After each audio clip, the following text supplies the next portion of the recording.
जय हिंद दोस्तों। मैं अंकित पांडे, मेरा चैनल गाइड मैथ्स गुरु, इसके थ्रू मैं जो है आप लोगों को मैथमेटिक्स की वीडियो अपडेट कराऊंगा और डिफरेंट क्लास और डिफरेंट एग्जामिनेशन से रिलेटेड मैं वीडियोस आप लोगों को दूंगा।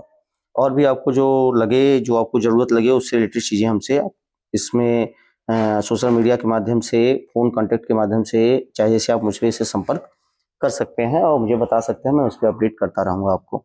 ठीक है, तो आज मैं स्टार्ट करने वाला हूँ क्वाड्रेटिक इक्वेशन, जो कि क्लास 10th का सबसे इंपॉर्टेंट चैप्टर है। ठीक है, एनसीईआरटी में चैप्टर 4 पे है। ठीक है, तो क्वाड्रेटिक इक्वेशन क्या है, चलिए इस पे डिस्कशन करते हैं कि क्वाड्रेटिक इक्वेशन क्या है। कि आपके जो डेली लाइफ की चीज़ें हैं, मैं उसको देख के ही स्टार्ट करता हूँ, जिससे आप चीज़ों को समझ पाएंगे। जैसे मान लीजिए ये हमारे पास एक इमेजिन बिल्डिंग प्रेयर हॉल है, जिसका ये कारपेट एरिया है। ये जो है इसका एरिया कितना है, 300 मीटर स्क्वायर। कंडीशन ये है, इसका जो लेंथ है इसके ट्वाइस, ब्रेथ के ट्वाइस से, मान लीजिए ब्रेथ इसका कितना है, ब्रेथ कितना है, x मीटर कंसीडर कर लेते हैं। इसका जो ब्रेथ है x मीटर है और इसका जो लेंथ है वो अकॉर्डिंग टू कंडीशन क्या दे रखा है, लेंथ जो अकॉर्डिंग टू कंडीशन दे रखा है कि इसके ब्रेथ के ट्वाइस से 1 मोर देन, तो मतलब इसका ब्रेथ से ट्वाइस से प्लस 1 मोर देन मीटर। तो गिवन क्या है, breadth is x and length is 2x plus 1। तो जनरली हम जानते हैं कि एरिया जो रेक्टेंगुलर पोर्शन होते हैं उनका जो एरिया होता है वो क्या होता है, वो जनरली लेंथ इंटू ब्रेथ के ट्वाइस के इक्वल होता है। तो एरिया जनरली क्या हो जाएगा, एरिया जो जनरली हो जाएगा वो क्या हो जाएगा, L इंटू में B। और एरिया गिवन भी है, एरिया आपको गिवन भी है, टोटल एरिया, ये पूरा टोटल एरिया गिवन है। ये टोटल जो रीजन है, ये टोटल रीजन कितना है, 300 मीटर स्क्वायर है, 300 मीटर स्क्वायर है। तो हमारे पास जो L की वैल्यू है वो स्टूडेंट्स क्या है, 2x प्लस 1, और जो ब्रेथ की वैल्यू है स्टूडेंट्स कितनी है, x, और टोटल एरिया कितना दिया हुआ है आपको, 300 मीटर स्क्वायर। देखिए 2x square plus x is equal to 300, 2x square plus x minus 300 is equal to 0। तो ये हमारा देखिए एक क्वाड्रेटिक इक्वेशन बन गया। ये हमारा क्या बन गया, क्वाड्रेटिक इक्वेशन। और जनरली आप देखिए इसके लेफ्ट साइड अगर हम लोग बात करें, RHS और LHS अगर साइड बात कर लें, अगर इक्वल टू 0 पोर्शन हटा दें तो ये क्वाड्रेटिक पॉलिनोमियल भी रिप्रेजेंट करेगा। तो इस तरीके से हम लोग डेली लाइफ के प्रॉब्लम को क्वाड्रेटिक इक्वेशन में कन्वर्ट कर लेते हैं। और भी बहुत सारी डिफरेंट ज्योमेट्रिकल प्रॉब्लम आपको मिल जाएंगे, जिसमें आपको एल्टीट्यूड्स, अगर राइट एंगल ट्रायंगल से रिलेटेड हो सकता है तो एल्टीट्यूड्स वगैरह हो सकते हैं, रेक्टेंगल से रिलेटेड हो सकता है तो आपके लेंथ और ब्रेथ से रिलेटेड हो सकते हैं, और इसके डायगोनल से रिलेटेड क्वेश्चन बनते हैं। डिफरेंट टाइप्स का वो क्वेश्चन बन सकते हैं। आप इसको आगे इस पर हम लोग बात करेंगे। ठीक है, अब आइए क्वाड्रेटिक इक्वेशन पे डिस्कस करते हैं। What is the quadratic equation, what quadratic equation is the equation in the form of ax square plus bx plus c is equal to 0 where a b c are real number and a does not equal to 0. What is the mean of a does not equal to 0? Because if a is 0 then x square term ax square becomes 0, then its equation become linear not quadratic.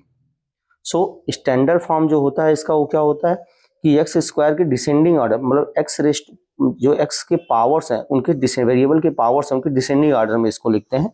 ठीक है, descending power लिखते हैं, जैसे 2 1, फिर देखिए यहाँ पे जैसे इसको मैं अगर रिप्रेजेंट करूँ तो a x square plus b x raised to power 1 plus c x raised to power 0 is equal to 0।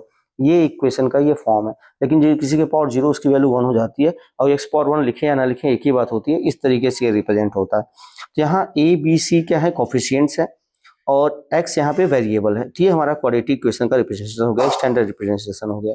अब एग्जांपल में आपके साथ ये क्वेश्चन दिया हुआ है, जैसे यहाँ पे हम लोग कह सकते हैं a इज इक्वल टू 2 अगर कंपेयर करते हैं तो b is equal to -3 and c is equal to हो गया 1। ये हमारा कंपेरिजन में क्वाड्रेटिक इक्वेशन क्लियर हो गया। इस तरीके से आपके क्वेश्चन बन सकते हैं और आप इन लोगों को समझ भी सकते हैं। अगर की स्टैटिस्टिक्स देखिए तो इसकी एग्जैक्टली पावर 2 हो जाएगा, इसमें कोई इशू आपको मिलना नहीं है। चलिए आगे बढ़ते हैं। तो ये बेसिक सेटअप है, और भी इसके एग्जांपल्स आपको हो सकते हैं, मिल सकते हैं, जिससे आप इसको समझा सकते हैं क्वाड्रेटिक इक्वेशन क्या है। अच्छा, हिडन फॉर्म आप कभी कभी क्वाड्रेटिक इक्वेशन दिया जाता है, अब जरा उसको समझिए। हिडन फॉर्म क्वाड्रेटिक इक्वेशन मैं आपको समझा देता हूँ, फिर मैं यहाँ पे आऊँगा। हिडन फॉर्म में अगर कोई क्वाड्रेटिक इक्वेशन दिया जाता है तो कुछ इस तरीके से लिखा जाता है कि x plus 1 whole square is equal to 2x plus 1 3 whole square. अब ये एग्जाम्पल है, अब ये क्वाड्रेटिक इक्वेशन है नहीं है, इसको हम लोग चेक करते हैं। चलिए और चेक करते हैं। This is the x square, whole square करते हैं इसका, x square plus 1 square plus 2ab, this is the 2x and 2x whole square plus 3 whole square plus 2 multiplied by 2x multiplied by 3. It is come from this, the formula is a plus b whole square. Students आप ये जानते हो a square plus b square plus 2ab, ये formula होता है आपका a plus b का whole square का। यही फार्मूला यहाँ पे आपको मैंने यूज किया है। तो x square plus 1 plus 2x, it is a 4x square plus 9, 2 2 जा 4 3 जा 12x। तो ये आपका रिजल्ट हो गया। अगर मैं इसको वन साइड कर लूँ तो ये हमारा रिजल्ट हो जाएगा x square minus 4x square plus 2x minus 12x and plus 1 minus 9 is equal to what, 0। It's become minus 3x square minus 10x minus 8 is equal to 0। अगर हम लोग माइनस को मल्टीप्लाई करके पूरे इक्वेशन में कर दें, इसको और सिंप्लीफाई कर दें, माइनस से डिवाइड या मल्टीप्लाई कर दें पूरे इक्वेशन में, तो ये बिकम हो जाएगा x square plus 10x plus 8 is equal to 0। तो ये हमारा देखिए क्वाड्रेटिक इक्वेशन है, लेकिन ये डायरेक्टली नहीं लिखा होता, ये हिडन फॉर्म में दिया हुआ था। किस फॉर्म में दिया हुआ था? हिडन फॉर्म में दिया। तो कुछ इस तरीके से इक्वेशन भी देते हैं आइडेंटिफिकेशन के लिए कि आपका क्वाड्रेटिक इक्वेशन है या नहीं है। तो आप जनरली एक और क्वेश्चन इस पे देख सकते हैं। देखिए अभी वो क्वेश्चन देखिएगा, आपको कुछ अच्छा महसूस होगा कि चीजें कैसे क्लियर हो रही हैं, कैसे इसको हम लोग सॉल्व कर पा रहे हैं या नहीं कर पा रहे हैं। अब जैसे देखिए x minus 1 whole square is equal to x multiply by x plus 2। अब ये देखिए ये क्वाड्रेटिक इक्वेशन है या नहीं, अब इसको सॉल्व करके ही चेक कर सकते हैं। ये हिडन फॉर्म में दिया हुआ है। अब इसका होल स्क्वायर का फॉर्मूला कराते हैं तो वही ए माइनस बी का होल स्क्वायर फॉर्मूला करते हैं, x plus 1, 1 square is 1 minus 2ab, this is the minus 2x and multiply x multiply by x is x square, x multiply by 2 is 2x। Then see both side x square plus, इसे हम लोग directly भी cancel out कर सकते हैं। अगर आपको करना है तो एक साइड भी ला सकते हैं। तो x square plus 1 minus 2x minus x square minus 2x is equal to what, 0। यहाँ देखिए ये एक्स स्क्वायर कैंसिल हो सकता है, लेकिन minus 2x plus 2x cancel नहीं हो सकता। ये कुछ बच्चों से गलतियां होती हैं ऐसी, लेकिन इस पर आपको केयरफुल रहना है। ये x square plus minus cancel out हो गया, तो हमारा जो रिजल्ट है वो स्टूडेंट्स क्या हो सकता है, minus 4x plus 1, but it is linear equation not quadratic equation. So कुछ क्वेश्चन हिडन फॉर्म में होते हैं, कुछ इक्वेशन, तो उनको हमें समझना होता है कि वो क्वाड्रेटिक है या नहीं है। अब आइए हम लोग आते हैं क्वाड्रेटिक इक्वेशन के सोल्यूशन पे डिस्कस करते हैं। तो इसके सोल्यूशन दो तरीके से किए जा सकते हैं। इसके सोल्यूशन स्टूडेंट्स दो तरीके से किए जा सकते हैं। एक तो क्या होता है कि हम इसको मिडिल टर्म स्प्लिट मेथड से करते हैं। कैसे करते हैं?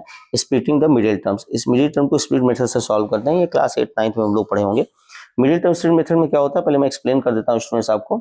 जैसे समझिए कि अगर ax square plus bx plus c is equal to 0 हमारे पास कोई क्वाड्रेटिक इक्वेशन है, तो इसमें क्या करना है कि a और c का हम लोग मल्टीप्लाई करते हैं। क्या करते हैं? a और c का मल्टीप्लाई करते हैं। कोफिशिएंट ऑफ एक्स स्क्वायर और कांस्टेंट टर्म का जो मल्टीप्लाई करते हैं, वो जो रिजल्ट आता है, मान लीजिए वो कुछ भी रिजल्ट आ गया ac। अब हमें जो x का कोफिशिएंट है, मिडिल टर्म है, इसको स्प्लिट करना है। ऐसे दो नंबर्स कंसीडर कर लीजिए, मान लीजिए b1 और b2, जिनका सम अगर यहाँ पे प्लस है, दोनों जगह प्लस है, मतलब b भी पॉजिटिव है, c भी पॉजिटिव है, अगर a भी पॉजिटिव है, तो इस केस में हम लोग b1 plus b2 is equal to b आना चाहिए, और b1 multiply by b2 is equal to हमारे पास क्या आना चाहिए, ac के इक्वल आना चाहिए। अगर ये कॉन्सेप्ट लग गया तो ये इसका मिडिल टर्म में हो जाएगा। देखिए डायरेक्टली अब यहाँ एग्जांपल हमको दिया हुआ है। अब लीनियर फैक्टर में इसे तोड़ते हैं। एग्जांपल हमारे पास 2x square minus 5x plus 3 है। आइए हम स्टूडेंट चेक करते हैं इसको। देखिए 2x square minus 5x plus 3 is equal to 0 question दिया है, तो पहले a और c का मल्टीप्लाई कर लेते हैं। 2 3 जा कितना हो गया student, 6। 2 multiply by 3 is equal to 6। अच्छा जनरली आप ये देख पा रहे हैं कि यहाँ पे जो x का कोफिशिएंट है 5, अब इसको हमें जनरली क्या करना है, अगर यहाँ पे भी एक फॉर्म और देख लीजिए। अगर इस तरीके का इक्वेशन दिया है कि अगर ये नेगेटिव है और ये दोनों पॉजिटिव हैं, a एंड c पॉजिटिव है और b नेगेटिव है, b नेगेटिव है, तब भी इसमें यही कॉन्सेप्ट लगता है कि a और c का मल्टीप्लाई कर लेते हैं और b को तोड़ लेते हैं दो लीनियर फैक्टर में, b1 प्लस b2, जिनका प्रोडक्ट ac के इक्वल हो और सम बी के इक्वल हो। देखो 2 3 जा 6 एंड 2 + 3 इज इक्वल टू कितना हो गया 5। हम लोग इसमें इस्तेमाल कर सकते हैं 2x² minus 2 + 3x + 3 is equal to 0। Student check करिए आप, देखिए 2x² minus 2x minus 3x + 3 is equal to 0 हो जाएगा। देखिए साइन जब अंदर होता है, x का भी मल्टीप्लाई किया मैंने, माइनस का भी मल्टीप्लाई किया है, तो इस केस में क्या है, देखिए x का भी मल्टीप्लाई हो रहा है और माइनस का भी मल्टीप्लाई हो रहा है, तो इसलिए जब ब्रैकेट ओपन कर रहा है तो ये माइनस भी हो रहा है, साथ साथ में x का भी मल्टीप्लाई हमने किया। यहाँ पे स्टूडेंट आप देख सकते हैं कॉमन लेना थोड़ा सा मुश्किल होता है कुछ बच्चों के लिए। इस केस में आप देखिए तो समझिए इस बात को कैसे कॉमन लेते हैं। मैं जनरली अभी सिंपली बता रहा हूँ, बाकी आप इसे देख सकते हो अच्छे से कि अगर 2x² को पहले समझ लीजिए कि 2x² में टर्म में क्या क्या है, 2 × x × x है, मतलब यहाँ 2 टाइम x मल्टीप्लाई है और 2 है, और 2x में क्या है 2 × इसमें कॉमन क्या हो सकता है, देखिए 2 और x कॉमन हो सकता है, दोनों टर्म में से हमने 2x कॉमन ले लिया। अब यहाँ पे देखिए फर्स्ट टर्म में क्या बच रहा है, रिमेनिंग x बच रहा है, सेकंड टर्म में क्या बच रहा है, कुछ नहीं, तो यहाँ पे मल्टीप्लाई में 1 बचता है। चलिए ठीक है, अब इसमें देखिए -3x + 3, अब अगर ऐसा कुछ हो तो हम लोग माइनस कॉमन लेते हैं, अंदर साइन चेंज होता है, x - 1 इज इक्वल टू 0। अब ये दो फैक्टर देखिए x - 1 कॉमन है, दोनों x - 1 कॉमन ले लिए, ये रिजल्ट क्या हो जाएगा 2x - 3 इज इक्वल टू 0। अगर अब इसको लीनियर फैक्टर निकल लिए, अब आइदर इसको 0 हो सकता है, दो नंबर का प्रोडक्ट अगर 0 है तो उनमें से कोई ना कोई नंबर 0 होता है, तभी ये 0 हो सकता है, मतलब x - 1 इज इक्वल टू 0 हो सकता है या 2x - 3 इज इक्वल टू 0 हो सकता है। तो रिजल्ट हमारे पास क्या आ सकता है स्टूडेंट्स, रिजल्ट हमारे पास क्या आ सकता है, इसे आप ध्यान से देखिए और समझिए। x - 1 is equal to 0 is x is equal to 1 and x is 2x - 3 is equal to 0 is mean 2x is equal to 3 and x is equal to 3/2। ये हमारा रिजल्ट हो सकता है। तो आप इस तरीके से इन क्वेश्चंस को सॉल्व कर सकते हैं, समझ सकते हैं और इसे और बेहतर बना सकते हैं। तो सबसे पहले हम लोग इस पे डिस्कस करने वाले हैं फैक्टराइजेशन मेथड्स पे। तो फैक्टराइजेशन मेथड्स के हम लोग देखिए डिफरेंट प्रॉब्लम सॉल्व करेंगे। चलिए अब फैक्टराइजेशन मेथड्स का एक प्रॉब्लम और लेते हैं और इसके क्वेश्चन को सॉल्व करते हैं और देखते हैं। हमारे पास जो प्रॉब्लम है क्वाड्रेटिक इक्वेशन है। स्टूडेंट क्वाड्रेटिक इक्वेशन क्या है, देखिए क्वाड्रेटिक इक्वेशन है x² माइनस 6x प्लस 9। अभी सिमिलरली एक मैंने क्वेश्चन लिया है जिससे कि आपको कोई प्रॉब्लम ना हो। तो इस तरीके से अगर प्रॉब्लम दी गई है तो इसको बहुत इजीली दो तरीके से कर सकते हैं। एक तो हम लोग जो है क्लास 8 क्लास 9 हमने पढ़ रखा है, उस आइडेंटिटी से भी सॉल्व कर सकते हैं, डायरेक्टली भी। मैं पहले से मिडिल टर्म स्टैंडर्ड मेथड्स करता हूँ, फिर मैं इसे डायरेक्टली आपको बताऊंगा। चलिए ए की वैल्यू क्या होती है, ए का देखो x² कोफिशिएंट कुछ नहीं है यहाँ पे, तो इसका मतलब प्रोडक्ट में 1 है, तो then a is equal to 1 है and b is equal to क्या है -6 है, c इज इक्वल टू क्या है 9 है। अगर a और c पॉजिटिव हो b नेगेटिव हो तो मैंने अभी कॉन्सेप्ट बताया, सिमिलरली हम लोग वैसे ही सॉल्व करने वाले हैं इस क्वेश्चन को। तो a और c का मल्टीप्लाई करते हैं तो हमारे पास 9 आएगा स्टूडेंट। अब हमें b के दो नंबर लेने हैं जिनका प्रोडक्ट 6 हो, ठीक है, प्रोडक्ट क्या हो और 9 हो और सम 6 हो, तो हमारे पास 3 3 जा 9 एंड 3 + 3 6 हो जाएगा। तो इसको हम लोग ब्रेक कर लेते हैं। 3 + 3 देखिए 3 × 3 is 9, 3 + 3 is equal to x plus 9 is equal to what 0। देखिए स्टूडेंट्स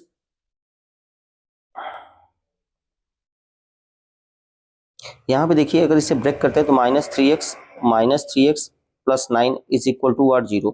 देखिए x कॉमन हो जाएगा, x -3 कॉमन हो जाएगा, x -3 it is equal to 0। देखिए यहाँ पे x -3 and x -3 is equal to 0। कोई प्रॉब्लम, मेरे ख्याल से इसमें कोई दिक्कत नहीं होगी। बेसिकली मैंने यहाँ पे बताया था आप लोगों को, देखा x 2 टाइम है और 3x है, तो x टाइम 1 टाइम x निकल गया, तो यहाँ पे 1 टाइम x बचा और यहाँ पे 3, इस तरीके से ये सॉल्व हो गया। अब यहाँ पे देखिए अगर दो फैक्टर का प्रोडक्ट 0 हो तो उनमें से कोई ना कोई फैक्टर 0 के इक्वल हो सकता है, तो मतलब x -3 भी 0 के इक्वल हो सकता है और x -3 भी इक्वल टू 0 हो सकता है। Then x is equal to 3 and x is equal to 3। Generally अगर आप लोगों को सिंप्लीफिकेशन, अगर यहाँ पे x² का कोफिशिएंट 1 होता है, जिसमें x² का कोफिशिएंट अगर 1 हो स्टूडेंट, तो आप डायरेक्टली भी इस क्वेश्चन को सॉल्व कर सकते हो। आप इसे देखो जरा, डायरेक्टली आप इसको सॉल्व कर सकते हो, इसको जरा ध्यान से देखते हैं हम लोग।